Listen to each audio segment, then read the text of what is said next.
Chapter 26.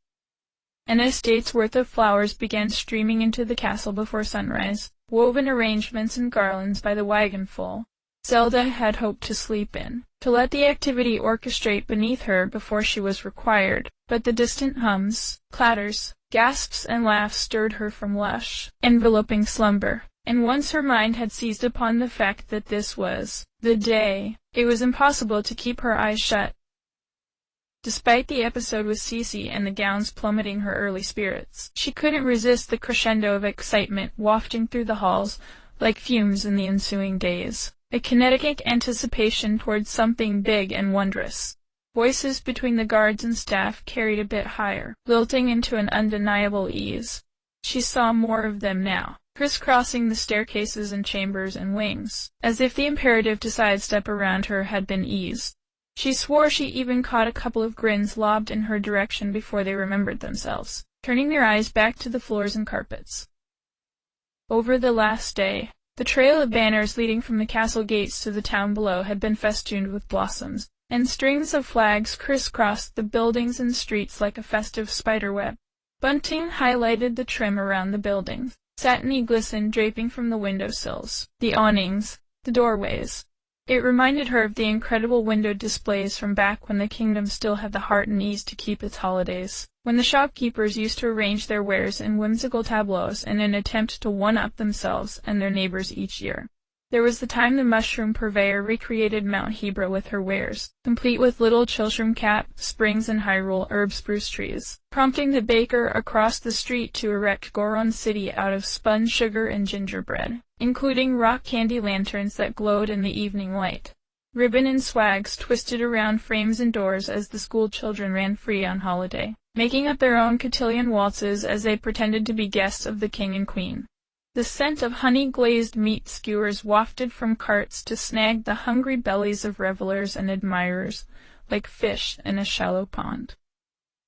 The smell hitting her nostrils all the way up in the courtyard was like a quiver of pulse from the Hyrule she'd so long imagined, the one that eluded her from birth, the creativity, the joy, the anticipation of a magnificent future, replacing the creeping dread of what the next cataclysmic tragedy may be.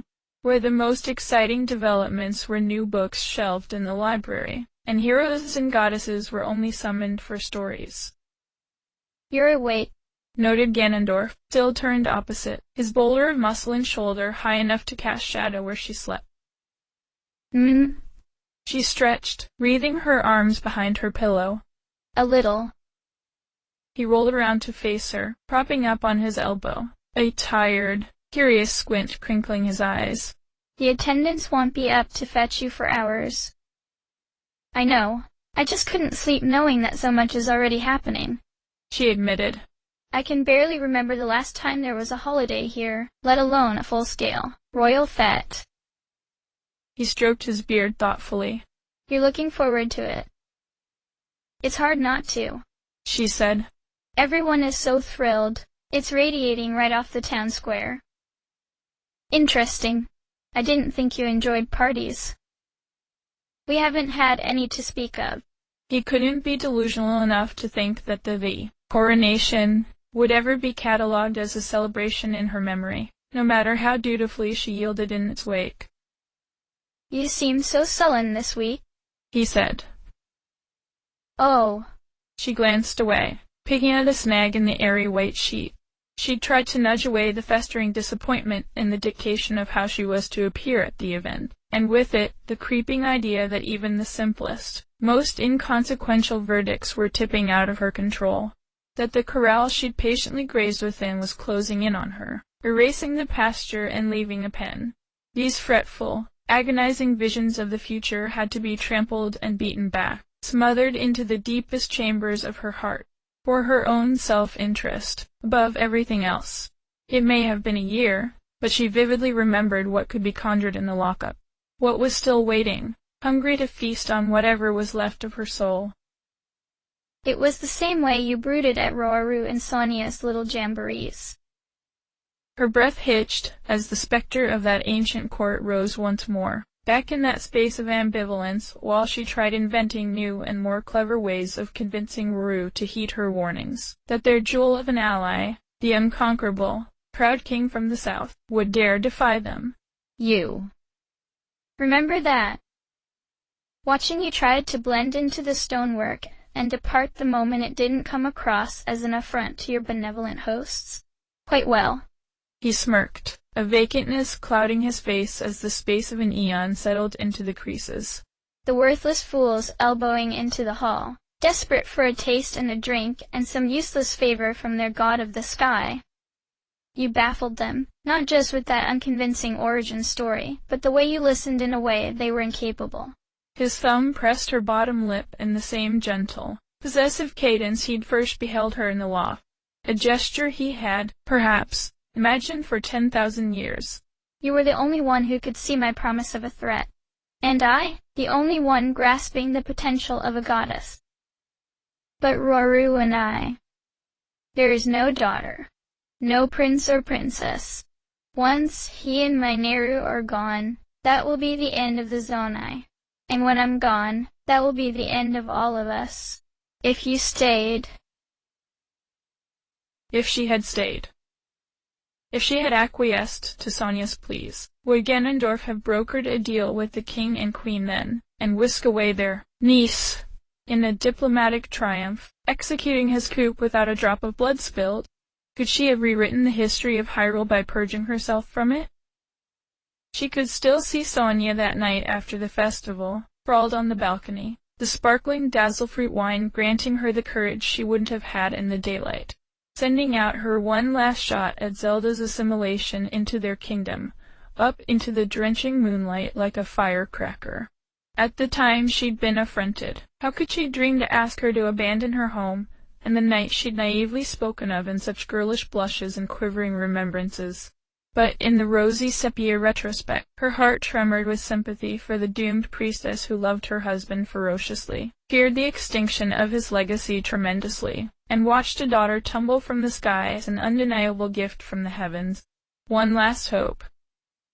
It would have been an easy arrangement, one last balm on a deep wound, to bring the kingdom together.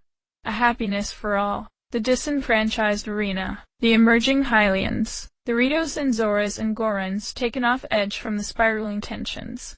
Ganondorf would have been elevated to the lofty status he lusted after before going May for it, before his pure, entitled rage would ravage generations of unsuspecting people. Sonia and Ruru could watch their legacy flourish instead of forfeiting their lives to a spite-fueled battle to the death. No calamity, no upheaval. No vengeance built into the very foundation of the castle, its slow poison seeping into the water and the walls, waiting to claim what she could have freely granted without spilling so much as a drop of blood. Sonia pressed her to see it. Even Mineru, in her vagueness, stretched the truth of draconification to breed fear and uncertainty into Zelda's heart. To become a dragon is to lose oneself. And yet, here they were. Two dragons resurrected, the same people they'd been 10,000 years ago, but with so much unfathomable trampled, raised earth in between. Her train of thought had fallen so deeply into the void of the past and the now, what she had and had not done, the sacrifices she could and could not make, that she hadn't noticed Ganondorf nudge against her, his lips delving against her neck, until he moved to cup her cheek, turning her face toward him from the ceiling beams. Did you hear me? He asked with the pointed ferocity of a repetition. I'm sorry, I was just thinking, she admitted. I said, you've woken me, and I'm not about to face the chaos downstairs a moment before I have to. He smiled. Not with love. Such a concept was too far a stretch over his own ego and a liability to his ambition. But with fondness, and if that could have only been enough for her in her childish, selfish heart. She rose up on her knees, letting her hair fall loose from its braid, an unruly frame around her face, her lip pushed into a pout, her hands bracing against his chest, inches from that secret stone, a mystery scarcely the size of her thumb that had cleaved her life down the middle. You need a distraction, She mused. Pushing herself back, she tossed over to the nightstand, and the velvet box Cece had delivered under safeguard of Hateno village's finest men with sharpened spoons. She lifted the halo of crescents and sapphire moons to her untamed hair, letting her hands laze down the sweep of her jaw, down to the awakening pucker of her nipples, watching with an undeniable satisfaction as his gaze faltered on which of his fortunes to focus. Will a preview of your triumphant evening suffice? His torso arched, stifling a groan as he reached beneath the covers, finding his arousal firmly peaked. How strange she felt, so bare and yet balancing so much heaviness, wearing more than most Hylians would ever hope to reap over their lifetime. Obscene opulence, heaped and hoarded upon her, filthy and horrid, so fitting for such a weak-willed princess. Queen! Oh, queen! A year and it still wouldn't roll off her tongue, loyal to nothing but the ever-widening ache that cried for attention, for that touch that had only come to know her better than she'd known herself, its familiarity entrenching into her skin after this torrential year of mornings and days and nights. All of the minuscule cruelties, the grievances she buried down, sinking anger beneath her feet to teeter across like cobblestones, could not purge the electric curl of desire that thrummed her every nerve in his inescapable grip. Beneath the shield and salve of clipped commands and that jagged rust of roughness, she could tell herself this was nothing, a means to an indeterminate end. Then she was back here again, in the maw of the monster, and it was as if every other plan and wish and resolution that her mind and heart conspired to hold the line against him fell away, obliterated by the bottomless need to feel the satisfaction she could draw out of such a ruthlessly discerning eye, and the pleasure that blotted her mind into an annihilation of stardust, her body to irresistible rapture. Her eyes half-lidded, she stretched across the expanse of the bed like a spoiled kitten, playfully pawing at the covers, plunging her fortune into the abyss below. So close to ecstasy, it wasn't so devastating to consider that she'd never glimpse the light again. The sight of the sanctum, transformed into a thriving conservatory for the evening, made Zelda's breath catch. Hundreds of cherry blossom stems were woven together to create one gigantic tree that spanned from the floor to the treforce above the throne, curling and spilling its blossoms around the throne. From the dais down the stairs, a series of marble goddesses, not unlike her courtyard fountain statue, struck poses with mountains of silent princess and blue nightshade, spilling them from baskets, draped around urns, letting the bounty flow freely from their arms. A cast of attendants in gold berets, mimicking those the royal guard used to wear, flittered through the crowd balancing golden trays of wine goblet, crab cakes, stuffed mushrooms and miniature tarts. Scores of golden candelabras were staged throughout the floor, packed with guests. A whirlwind of taffeta, gauze, silk and brocade, dripping with every threadable extravagance that could be threaded. The embroidered crests of Hylian families and factions. Gold cufflinks and necklaces inset with precious stones. Soft spills of lace at hems and sleeves and bodices. Small silk hats festooned with rare feathers and entire birds following Cece's haute couture lead. Hovering sculptures that turned to face her as the sanctum doors opened, and a band of trumpets announced the arrival of the king and queen of Hyrule. Zelda squeezed Ganondorf's silk posode sleeve at what felt like all of the realm within a prism arrangement of tall mirrors ringing the sanctum walls, multiplying the guests into an infinite army of beating and bustles. After all these months in a solitary cocoon, it was overwhelming. How could this many people even exist in the world anymore? A rising gasp drew in the air, rippling from the entrance to the far dais, and in tandem the throng sank to the floor in pious bows as the royals inched past. She leaned into his grip, as her dress felt stone-stiff in the armor of diamonds, making it almost impossible to walk on her own. You look perfect, he said, not looking at her, but at the desperate attempts by the dutiful subjects to contort their necks and peek up and steal a first glimpse at their world's great curiosity. The fumes of jealousy sent his head so high, she was shocked that the dragon's helm crown didn't slip from his thick mane and send jewel confetti clattering down the aisle. Catching her own reflection in the mirrors, she realized she looked more like she was wearing an elaborate costume than a dress. Set to star as a mother of crows, perhaps, with the drips and trails of plumage and golden hair pulled and knotted up high above the encircling tiara, like her very own Sky Island. Even with the added heft of her ostrich tails and heaven-bound locks, she appeared remarkably small beside the king, who had also swelled in his flared kata ginu, that sent his shoulders soaring like wings, the Gerudo crest raised in gold thread on each side of his chest, a lineal astride of a fawn, a delicate, spectacled truce. An attendant emerged as they crossed an invisible threshold at the room's end, pirouetting in with her waiting tray and its 2 flutes bubbling with what could only be Sonia's beloved dazzlefruit wine. Ganondorf took both, waiting for the girl to recede before offering it to Zelda. As the guests around the room rose to their feet again, they were greeted by a similar offering, which they plucked and raised skyward, imitating the king. 1 year ago, Hyrule witnessed a king's revival, a queen's return, and the birth of our new world. He spoke. Quickly Zelda took stock of who she could recognize as they all remained still and enraptured. Facing forward, Hudson and his striking wife Ronson, wearing a desert canary dress cinched so tightly at the hips, it appeared painted to her skin. Cece stood next to Tracy and Penn, a triumphant smirk tugging her lips, her small bird swapped out for an entire swan that wrapped around her skull, its wings shading the reporters as they furiously transcribed the impending speech. There was a small contingency of unrecognizable Zora, most likely whatever easily posable puppets had risen in Sidon and Yona's gaping place. Yunobo and a handful of his Goron brothers appeared markedly uncomfortable in their ill-fitting suits, but as the parties responsible for the vast majority of the room's glittering galaxy of jewels, an imaginary cloak of distinction draped from their shoulders, a sort of aura of bestowed relevance. Tolan, once again flanked by his parents, held a wrapped parcel to his chest for dear life, as if it was keeping him afloat in choppy water. And right next to him, just across from Zelda, was Ryuju.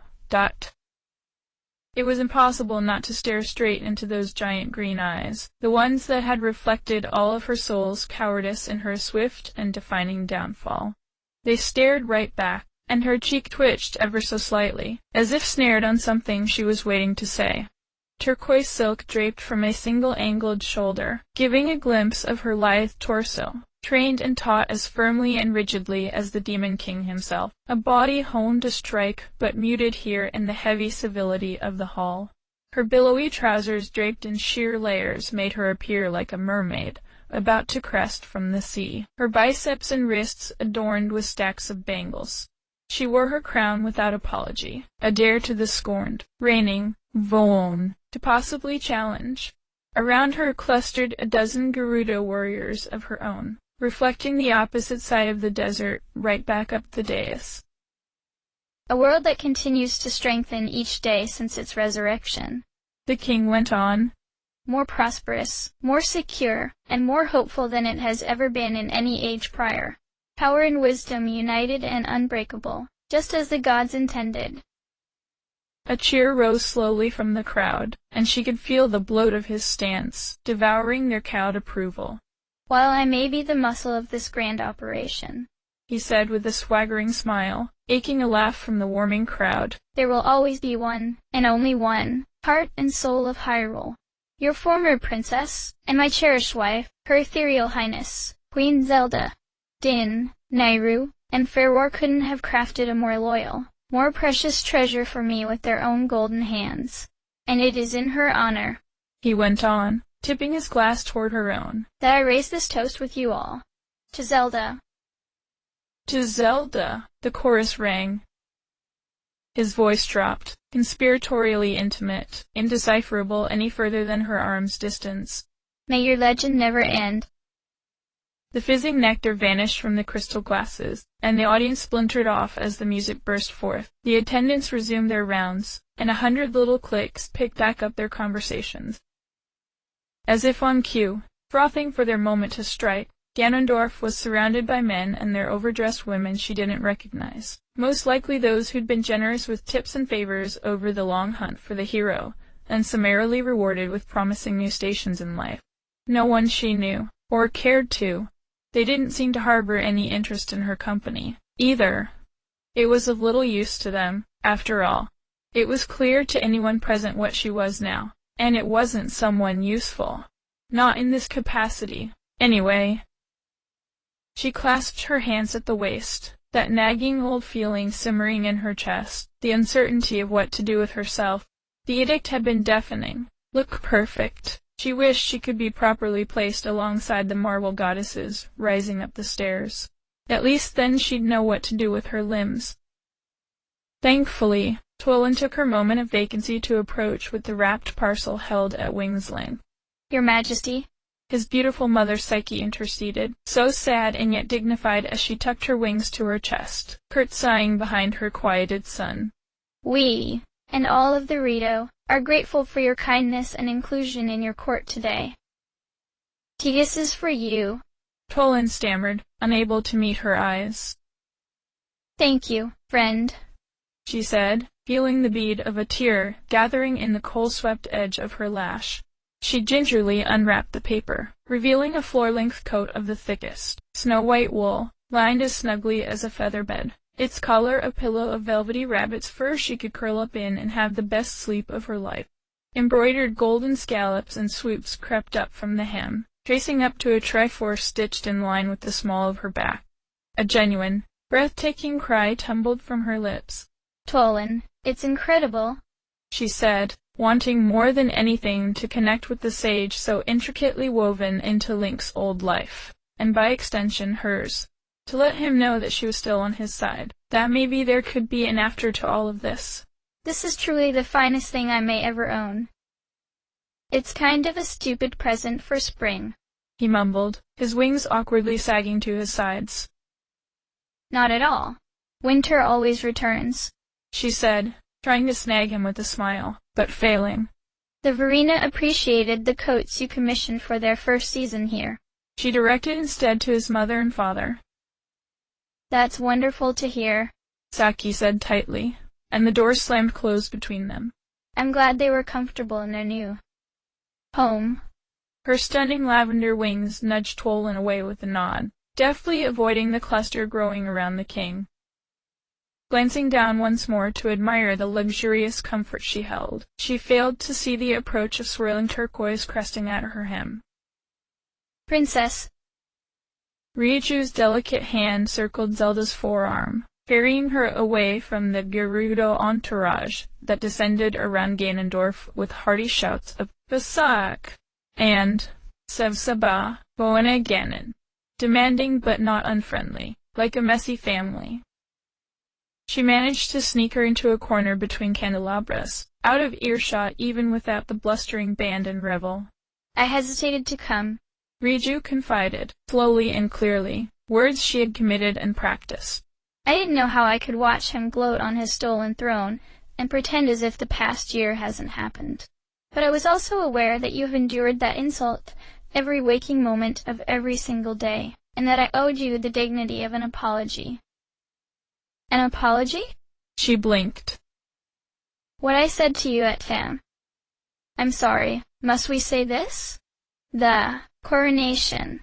She sneered, seething with hatred.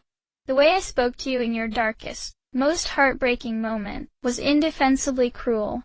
I was still grappling with the scale of what was happening to the kingdom, and to you. And then, when word reached us in Gerudo town about Link, Her eyes dropped to the hand, still clutching on to Zelda. I know how deeply you loved him, and how unconditionally and entirely that he loved you. Not because of his duty or what anyone else saw as destiny, but because of who you are. Her gaze was tender, but brimming with the sorrow reflected back into her light. Zelda felt as if she were behind glass, her palm pressed into a caress she couldn't feel, one that could only wish her strength from the other side. After being staged up in a tower all of my life, becoming chief before I was old enough to leave town alone, trying to triage the world's burdens. Sometimes I can forget that those are human shoulders that I place the weight upon. But Ryuju, you were right, Zelda whispered, that nurtured tear sliding down the curve of her cheek. This was my fault. If I'd been on the throne and kept the royal guard robust and the castle secure I was supposed to, Your Highness. Zelda, I implore you, please. she cut in, shooting a glance at the women flooding Ganondorf's attention. I can't linger long. It won't look correct. He may not be the mastermind of the universe that he was raised to think he is, but he isn't stupid, either. Reaching up, she trapped the queen's tear in the ridge of her fingernail. We don't know what alternate fates lay in wait beyond our untread paths. Ganondorf could have devised a plan to attack a Hyrule castle, armed to the teeth, as well as he could a home. An even crueler plan, if we commit to imagine it. You have given your people every opportunity and happiness at your expense. I apologize for so ungraciously inferring otherwise. You have suffered enough without compounding my short-sighted grievances. She squeezed hard around Zelda's hand, as if to brand the words into her skin. I need you to understand that the Gerudo will stand with you, always. The true people of Hyrule have not forgotten their princess. She broke their thread with a sudden laugh, swaying away from the queen, teetering off in a woozy spin. Oh, your highness, this party is simply divine, and you are so gorgeous, she cried out, lifting a plump crab cake from a waiting tray as she careened toward Ganondorf, waving the empty glass for his attention. If it isn't my bastard of a cousin making it in the world, she laughed, cutting through her girls. Glory to the sands, you cheeky shit. As much as she wished to catch the king's reaction, her view was blocked by a gigantic swan that swept in from the periphery and consumed her line of sight. There you are, my muse, my darling little village rose, gushed Cece, angling Zelda against the rising cherry blossoms. Without you, I never would have reached this apex of my career. Tracy, please, if you wouldn't mind, she insisted, signaling for the Pura pad to rise and snap the picture. Oh, not like that, my dear, she said, rearranging Zelda's torso and hands without hesitation, like a doll in a nursery. Stand up a bit taller, yes? Use that bone in your back, that's right. Cece kept posing as the shutter snapped, sweeping to the queen's right and left, dipping her chin in every possible angle while Zelda maintained her best impression of a flagpole. Wonderful, wonderful. I've been seeing to the write-up personally with Tracy and Penn here, Hyrule's best minds, on the case, and we'll need a follow-up, as well, perhaps in the coming weeks. Your first return to Hateno Village, not as a captive milkmaid, but as the most iconic fashion figure in historic record. A trip home, she murmured, the vision flashing, fully rendered, into her mind. Dorm and Epona nuzzling in the stable. The tomatoes and carrots growing fat in the purest line of sun. The patch overflowing with strawberries. The heavy clay, ceramic dishes set on the table. Link's boots and tunic at the foot of the bed. The thin sliver of a scar catching the afternoon light. Cece, is someone taking care of the house? Cece hummed, examining the photographs on Trace's display. My house. The house just outside the village. Who is overseeing it? Cece's pink eyebrow arched up above her flared, jewel-set glass frames. Overseeing what, my dear? That house was burned to the ground by the same benevolent forces that pried you out of it. A mercy killing, if you ask me. She indicated a favorite with her fingernail, then thrust the pad aside to gesture up to the sky. But not to worry. There are some lovely estates being put up in the countryside that would be more than suitable to properly host a guest of your caliber, provided you'll be up for the journey. She caught a frame of herself in the shifting, warping mirror behind amongst a kaleidoscope of drenched colors and shimmers and swirls, her chest heaving forward as if a fist had squared between her ribs. Her skin was ashen and white, the pop of rouge and red lip and the dark, shadowy dress overwhelming the woman who seemed to shrink and fade before her eyes. There was nothing to return to. No garden, no study, no roof that needed rethatching, no framed photos they hung like the murals etching fate into the castle's foundation to tell the new story they'd kept deciding together, each day. And who now would vouch that it had existed at all? Everything, their entire lives, could be erased and rewritten. Playthings in a dollhouse, tossed into another life, limp and helpless. Oh, you delicate little sparrow, of course you're swooning. No one can cinch a corset like me, Cece exclaimed, flying off toward the attendants. Water! I need some water, main tenant. Zelda slipped down, into arms sheathed in red. A soldier emerging from nowhere, hurtling forward to pluck her up before she fell. Before she knew the scale of distress herself, not by one of the Verena sneaking in drinks or greetings with friends who had become absent from their new lives as conquerors. A single errant Yiga, concealed in the sanctum's flowers and stone folds. From her angle, the inverted Sheikah symbol looked correct, a salvation instead of a hex. She tried to rip away, but was bound by the gown, the diamonds, the smothering feathers, the laces. The guard brought her feet level with the floor, guiding her body upright against his own, easing her inch by inch. He lent his strength long enough to feel her muscles regain their tension and deftness before bowing out and away, retreating with his head respectfully tipped just enough, she could tell, to indulge in a long, languishing stare. Her eyes narrowed, but she bit back from unleashing the haughty anger she was too weary to muster. Thank you, she said with a short nod. Always. Muffled and indistinct, like every other. A clamor of servants led by Cece descended, and in their wake, the soldier was swallowed by the night. End of chapter.